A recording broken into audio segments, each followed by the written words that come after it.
Улсын их хурлын аюулгүй байдал гадаад бодлогын байнгын хорооны хуралдаанаар Монгол улсаас бүгд найрамдах Солонгос улсад суух элчин сайдаар хурцыг томилох асуудлыг хилцэж, гишүүдийн 74.3% саналаар хурцыг элчин сайдаар томилохыг дэмжлээ.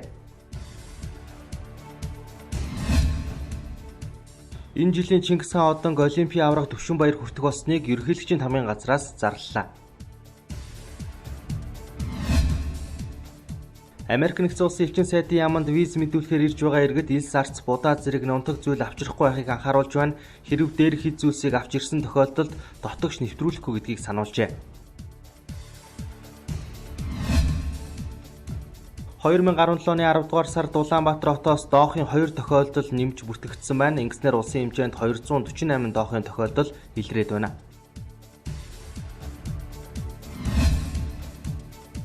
Баянзүрх дүүргийн нутаг дэвсгэрт 25-аас 35 насны 3 эрэгтэй 2 эмэгтэй хар тамхи мансууруулах төрлийн бодис хэрглэж байна гэсэн мэдээллийг цагдаагийн байгууллагад ирүүлжээ. За улмаар мэдээллийн дагуу шалгалт хийхэд хэргийн газраас хар тамхины төрлийн бодис илрүүлсэн байна.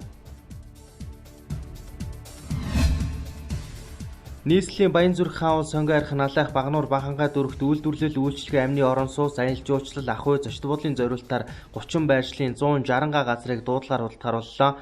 Нийслэлийн газрын албанаас газар эзэмших, ашиглах эрхийн нээлттэй дуудлага худалдааг 12 дугаар сарын 8-нд зохион байгуулах юм байна. Маргааш ихэнх нутгаар цас орж, засан шуурга шуурна гэж Ус цагуур орчны шинжилгээний газраас мэдээллээ.